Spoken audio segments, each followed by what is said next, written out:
Today I will speak about a hidden chapter of history.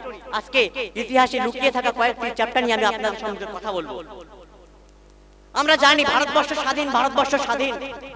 তো এই ভারতবর্ষ স্বাধীন, সর্বপ্রথম এই ভারতবর্ষে যে পূর্ণ স্বাধীন, কমপ্লিট ইন্ডিপেন্ডেন্স, এই ঘোষণা কি করেছিল আমরা জানি? আমাদের সম্মুখে কোনদিন কি আমাদের ক্লাস 5 থেকে নিয়ে 10 পর্যন্ত কোন ইতিহাসের বই থেকে তোলা হয়েছে? কমপ্লিট ইন্ডিপেন্ডেন্সের যে দাবিটা তুলেছিলেন তিনি কে? তিনি ছিলেন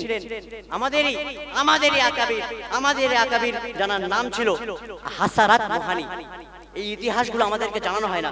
আমাদের যেই পতাকা, এই পতাকার যে 3টে কালার, এই কালার কে দিয়েছিলেন জানেন? এই কালার দিয়েছিলেন সুরাইয়া তুলসিব রাজি। উনি এই পতাকা সর্বপ্রথম 3টে কালার নিযুক্ত করেন। আজকে এই ইতিহাসগুলো আমাদেরকে জানানো হচ্ছে না। প্রিয় উপস্থিতি, আমার কোন বোন যখন হিজাব পরে বাইরে বার হয় তাকে জঙ্গি মনে করা হয়, আর যখন আমার কোন বোন হিজাব পরে স্কুলে ঢুকতে যায় তাকে এই কথা বলা হয় যে হিজাব খুলবে তারপর স্কুলে প্রবেশ করবে। কিন্তু এই হিজাব পরবো কিনা, আমি পাগড়ি পরবো কিনা, আমি টুপি পরবো কিনা, আমি এই পাঞ্জাবি পরবো কিনা, সেটা আমার অধিকার দিয়েছে আমাদের ভারতবর্ষের কনস্টিটিউশন। आजादी की खातिर जो लोह बहा गए, आजादी की खातिर जो लोह बहा गए, ओ कौम को नई रोशनी दिखा गए। मजहब जुदा था मगर वतन एक था, मजहब जुदा था मगर वतन एक था, सबके दिलों में हिंदुस्तान एक था। हिंदू भी लड़े, मुसलमान भी लड़े, सब मिलकर आजादी की राह पर चले। इन्नल हम्दुलिल्लाहि वहदा वस्सलातु वस्सलामु अला मन ला नबिय्य बाद अम्मा बाद। फअऊज़ु बिल्लाहि मिनश शैतानिर रजीम। बिस्मिल्लाहिर रहमानिर रहीम। वमा खलक़तुल जिन्ना वल इंसा इल्ला लियअबुदून। वक़ाल अन्नबिय्यु सल्लल्लाहु अलैहि वसल्लम अफ़दलुल जिहादि कलिमतु अद्लिन इंदा सुल्तानिन जाइर। सदक़ रसूलुहुन नबिय्युल करीम। সমস্ত প্রকার প্রশংসা ওই বিশ্ববিধাতার আরশে আজিমে, যিনি মানব জাতিকে মানুষের দাসত্ব করা থেকে স্বাধীন করেছেন বলি আলহামদুলিল্লাহ। দরুদ ও সালাম বিশ্ব মানবতার মুক্তির দিশারি, যিনি গোটা বিশ্বে শান্তি প্রতিষ্ঠাতাকারী প্রিয় রাসূলের উপর বলি সাল্লাল্লাহু আলাইহি ওয়াসাল্লাম। অতঃপর আজকে সঞ্চালক মহোদয় এবং আমার সম্মুখে বসে থাকা ভারতবর্ষের ভালোবাসা এবং ভারতবর্ষে প্রেম দেওয়ার মতো নাগরিকরা, সকলকে আমার পক্ষ থেকে শুভেচ্ছা এবং সালাম। প্রিয় উপস্থিতি, আমরা আজকে এখানে একত্রিত হয়েছে কি জন্য? কারণ আজকে আমাদের স্বাধীনতা দিবস, তাই না? কিন্তু প্রশ্ন, এই যে স্বাধীনতায় অবদান কার? প্রশ্নটা যেমন ঠিক উত্তরটাও তেমন একেবারে সহজ এবং সরল। উত্তরটা কি? স্বাধীনতায় অবদান কোন সাম্প্রদায়িক নয়, বরং স্বাধীনতায় অবদান প্রত্যেকটি ভারতীয় নাগরিকের। প্রিয় উপস্থিতি, কেননা এই দেশের মাটিতে যেমন ভাবে আশফাকুল্লাহ খান ফাঁসির মঞ্চে দাঁড়িয়েছিলেন, আবার এই দেশের মাটিতে মঙ্গল পাণ্ডেও লড়াই করেছিলেন। এই দেশের মাটিতে মহাত্মা গান্ধী যেমন কারাবন্দী হয়েছিলেন, ঠিক তেমনি মাওলানা আবুল কালাম আজাদও কারাবন্দী হয়েছিলেন। তবে দুঃখের কথা কোন জায়গায় জানেন? আমাদের ইতিহাস কেন আজ বিকৃতি? আমাদের ইতিহাস যে বিকৃতি, এর পেছনে একটা ইতিহাস আছে। ইতিহাসটা হলো, যখন ইংরেজ শাসকরা ভারতবর্ষকে কবলে নিয়ে এসেছিল, তখন তাদের কয়েকটি নীতি ছিল। সেই নীতি অনুযায়ী ভারতবর্ষে তারা রাজ করতে এবং ভারতবর্ষের প্রত্যেকটি মানুষকে তারা পরাধীনতার জালে আটকে রেখেছিল। তার মধ্যে একটা বড় রুল হলো ডিভাইড এন্ড রুল, অর্থাৎ ভাগ করো আর তোমরা শাসন করো। কেননা তারা দেখেছিল যতক্ষণ না মুসলমান আর হিন্দুদের মধ্যে ভেদাভেদ ঘটানো না যাবে, ততক্ষণ না এই ভারতবর্ষে আমাদের কর্তৃত্ব ফলানো যাবে না। এই জন্যই তারা ডিভাইড এন্ড রুল এই আইন সর্বপ্রথম তারা নিয়ে এসেছিল। প্রিয় উপস্থিতি, আল্লামা ইকবাল একটা কথা বলেছিলেন যে একটা মানুষ হত্যা হওয়ার থেকে একটা ইতিহাস বিকৃত হওয়া অধিক বিপজ্জনক। কারণ একটা মানুষ যখন হত্যা হয় তখন একটা জান হত্যা হয়, আর যখন একটা ইতিহাস বিকৃত হয় তখন একটা জাতি হত্যা হয়। প্রিয় উপস্থিতি, আজকে ভারতবর্ষের মাটিতে দাঁড়িয়ে আমরা যদি দেখি আমাদের বাংলার বীর তিতুমির যিনি 1822 সালে হজে গিয়েছিলেন।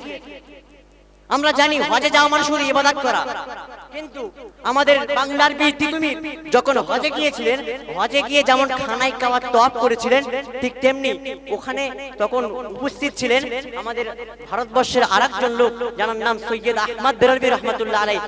ওনার কাছ থেকে দেশের প্রশিক্ষণ শিখে এসে এই বাংলার যুবক সমাজদেরকে নিয়ে ব্রিটিশদের বিরুদ্ধে লড়েছিলেন।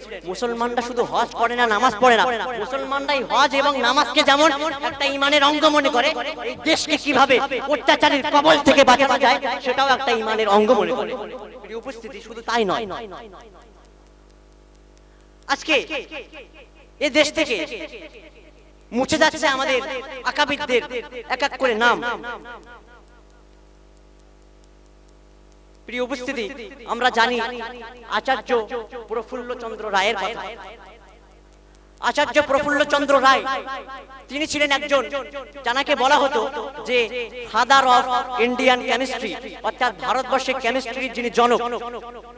উনি একজন হিন্দু হওয়া সত্ত্বেও সেই সময় আজাদী আন্দোলনের জন্য ওনার কারখানায়, ওনার যে বিজ্ঞান ভিত্তিক যে কারখানা ছিল, ওই কারখানায় বিভিন্ন ভারতবর্ষের নাগরিকদেরকে জায়গা দিয়েছিলেন। এই দেশের জন্য যেমন হুসাইন আহমদ মাদানি লড়েছিলেন, এই দেশের জন্য যেমন আবুল কালাম আজাদ লড়েছিলেন, এই দেশের জন্য রামচন্দ্র কিন্তু লড়েছিলেন। প্রিয় উপস্থিতি, আমাদের আজকে কয়েকটি ইতিহাস জানতে হবে। Today I will speak about a hidden chapter of history. আজকে ইতিহাসে লুকিয়ে থাকা কয়েকটি চ্যাপ্টার নিয়ে আমি আপনাদের সঙ্গে কথা বলবো। আমরা জানি ভারতবর্ষ স্বাধীন। তো এই ভারতবর্ষ স্বাধীন, সর্বপ্রথম এই ভারতবর্ষে যে পূর্ণ স্বাধীন, কমপ্লিট ইন্ডিপেন্ডেন্স, এই ঘোষণা কি করেছিলেন আমরা জানি। আমাদের সম্মুখে কোনদিন কি আমাদের ক্লাস 5 থেকে নিয়ে 10 পর্যন্ত কোন ইতিহাসের বই থেকে তোলা হয়েছে কমপ্লিট ইন্ডিপেন্ডেন্সের যে দাবিটা তুলেছিলেন? তিনি কে? তিনি ছিলেন আমাদেরই আকাবির যার নাম ছিল হাসারাত রুহানি। এই ইতিহাসগুলো আমাদেরকে জানানো হয় না। আমাদের যেই পতাকা, এই পতাকার যে 3টে কালার, এই কালার কে দিয়েছিলেন জানেন? এই কালার দিয়েছিলেন সুরাইয়া তৈয়ব রাজি। উনি এই পতাকার সর্বপ্রথম 3টে কালার নিযুক্ত করেন। আজকে এই ইতিহাসগুলো আমাদেরকে জানানো হচ্ছে না। প্রিয় উপস্থিতি, যখন নেতাজি সুভাষচন্দ্র বসু দ্বিতীয় বিশ্বযুদ্ধের সময় আজাদ হিন্দ ফৌজ আন্দোলন করেছিলেন, সেই সময় মুসলমানদের অবদান কতটা দেখুন। আমাদের মধ্যে একজন লোক ছিলেন যার নাম হলো আব্দুল হাবিব ইউসুফ। উনি ওই সময় দ্বিতীয় বিশ্বযুদ্ধের সময় তিনি ওই নেতাজির আজাদ হিন্দ ফৌজের জন্য 1 কোটি টাকা দান করেছিলেন। এই ইতিহাসগুলোকে আমাদের জানানো হয়। আজকে আমাদের বাংলাদেশে পাঠানোর চিন্তা ভাবনা করা হয়, আজ আমাদের পাকিস্তানে বলা হয়, কিন্তু আমি আজ এই দেশের মাটিতে জেনে বলতে চাই যে এই দেশ কখনো ছাড়বো না। যে দেশে বিন্দু হিমাচল গঙ্গা, যে দেশে আছে উচ্চল জলধিত রঙ্গ, যে দেশে আছে দ্রাবিড় উৎকল বঙ্গ, সে দেশ ছেড়ে আমরা কখনো যাব না। যে দেশের মাটি নিংড়ালে আজও পাওয়া যাবে বিভিন্ন শহীদের রক্তের ফোঁটা, যে দেশের মাটি নিংড়ালে পাওয়া যাবে মুসলমান, হিন্দু, শিখ, ইসাই রক্তের ফোঁটা, সে দেশ ছেড়ে আমরা কখনো যেতে রাজি না। যে দেশের আকাশ পাতাল, যে দেশের সমুদ্র আজও তরঙ্গিত হয় সেই বিদ্রোহী কবি কাজী নজরুল ইসলামের কবিতায়, সে দেশ ছেড়ে আমরা কখনোই যেতে রাজি না। প্রিয় উপস্থিতি, আজকে আমাদেরকে শুধু ভোলানো হচ্ছে কি জন্য জানেন? আমরা যে ভারতবর্ষবাসী, এই জন্য আমাদের কোনো অপরাধ নেই। আমাদের শুধু অপরাধ একটাই, যে আমরা মুসলিম হিসেবে ভারতবর্ষে জন্মগ্রহণ করেছি, তাই না? প্রিয় উপস্থিতি, মুসলিম হিসেবে জন্মগ্রহণ করার কারণে আজ আমাদেরকে অপরাধী মনে করা হচ্ছে। আমি আজ মুসলিম সমাজের হয়ে আমি বলতে চাই, এই ভারতবর্ষের স্বাধীনতা তখন সফল হবে যখন আমি কোনদিন ট্রেনে করে কলকাতা সফর করব, আর সফর করার সময় আমার পাশে কোনো হিন্দু মহিলা হোক আর কোনো মুসলিম মহিলা হোক, যখন প্রেগনেন্ট অবস্থায় আমার সম্মুখে উঠবে আর আমার নিজের সিটটাকে ছেড়ে দিয়ে ওই প্রেগনেন্ট মহিলাকে দেব, চাই সে হিন্দু হোক আর চাই সে মুসলিম হোক, তখন এই ভারতবর্ষের স্বাধীনতা সফল হবে। প্রিয় উপস্থিতি, এই ভারতবর্ষের স্বাধীনতা তখন সফল হবে যখন আমার বাড়ির পাশের মুসলিম বোনটা ধর্ষণ হবে, তখন আমি যেমন রাজপথে লাভে আন্দোলন করব, ঠিক তেমনি যখন আমার বাড়ির পাশের হিন্দু কোনো মহিলা ধর্ষণ হবে তখন আমি রাজপথে নেমে আন্দোলন করব, তখন হবে এই ভারতবর্ষের স্বাধীনতার সফলতা। উপস্থিতি, শুধু তাই নয়, আজকে মুসলমানদের মসজিদ, মুসলমানদের মাদ্রাসা, মুসলমানদের হিজাব, বিভিন্ন রকম আমাদের উপরে আক্রমণ চালানো হচ্ছে। আজকে আমি একটা একটা করে, ভারতবর্ষ কি আমাদের মাদ্রাসা চালানোর অধিকার দেয়, ভারতবর্ষ কি আমাদের হিজাব পড়ার অধিকার দেয়, সেই একটা একটা কনস্টিটিউশন আমি আপনাদের সম্মুখে তুলে ধরতে চাই।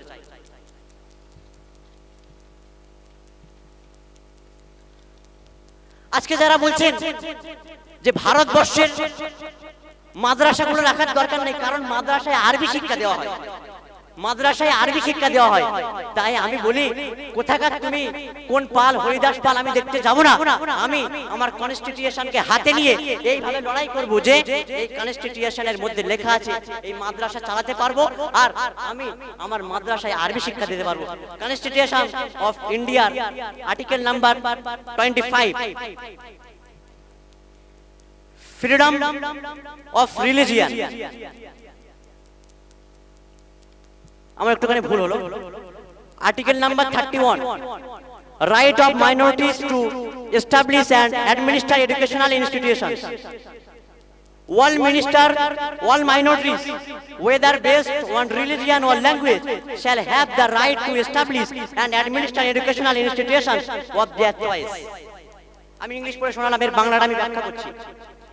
ভারতবর্ষের সংবিধানের আর্টিকেল নাম্বার 30, এখানে লেখা আছে যে অল মাইনরিটিস, প্রত্যেকটি সংখ্যালঘু সম্প্রদায়, whether based on religion or language, তাদের ধর্ম এবং তাদের ভাষা, shall have the right to establish and administer, তারা সেই ভাষার জন্য তারা প্রতিষ্ঠাতা করতে পারে, এবং সেই প্রতিষ্ঠান কিভাবে পরিচালনা করবে, সেই প্রতিষ্ঠানে বাংলা শিক্ষা দেবে নাকি সেই প্রতিষ্ঠানে আরবি শিক্ষা দেবে।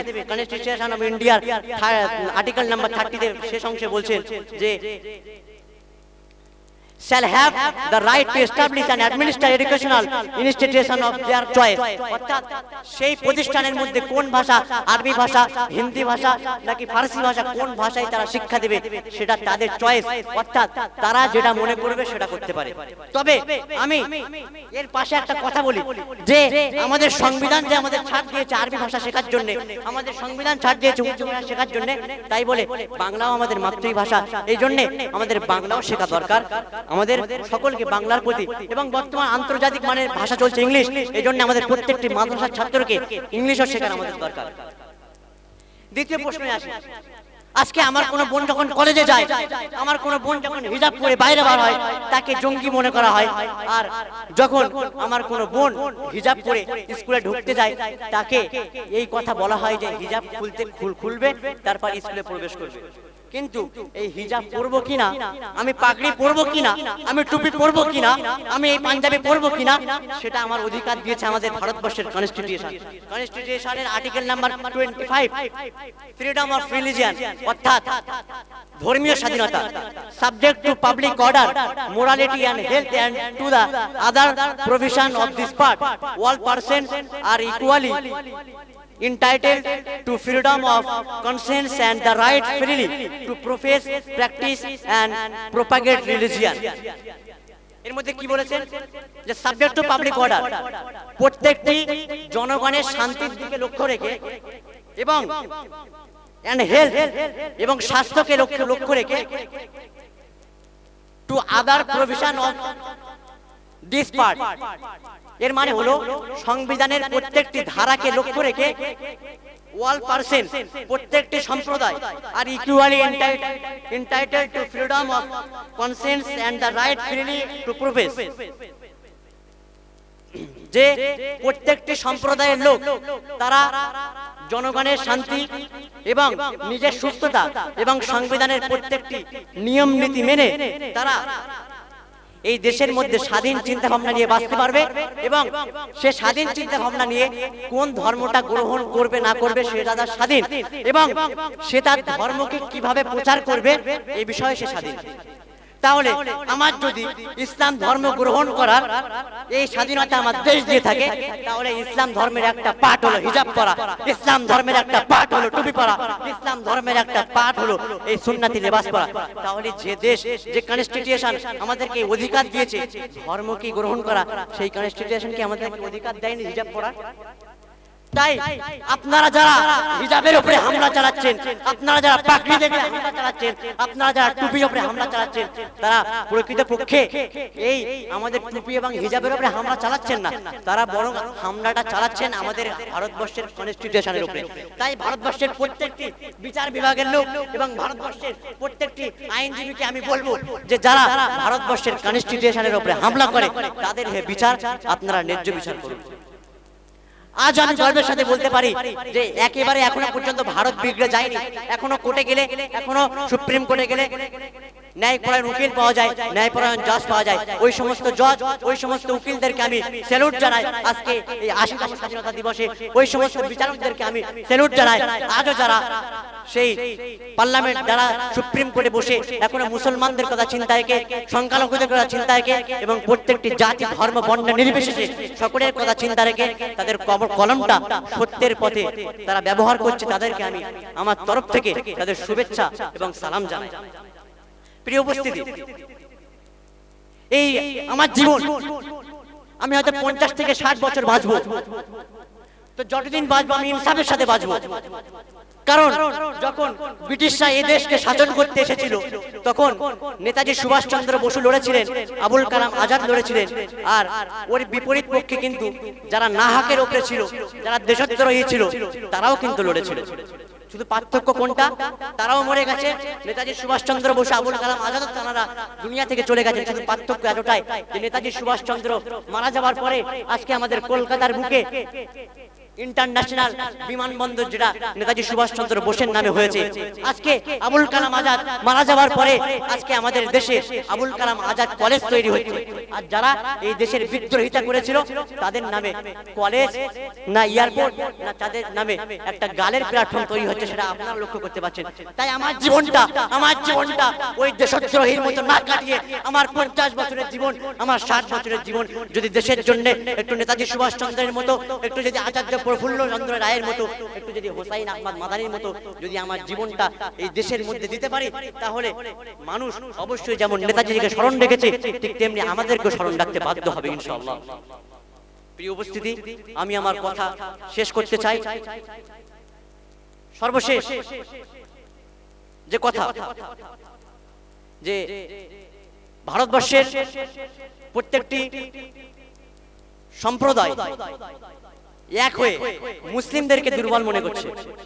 তাই আমাদের প্রত্যেকটি মাদ্রাসার ছাত্রকে আজকে এই স্বাধীনতা দিবসে, ৮০তম স্বাধীনতা দিবসে আমাদের প্রতিজ্ঞাবদ্ধ হতে হবে যে যাদের ধারণাটা আছে যে মাদ্রাসার ছেলেরা কনস্টিটিউশন জানে না, মাদ্রাসার ছেলেরা দেশকে ভালোবাসতে জানে না, তাদেরকে চোখে আঙুল দেখিয়ে আমরা ভবিষ্যতে দেখাতে পারবো তো ইনশাআল্লাহ।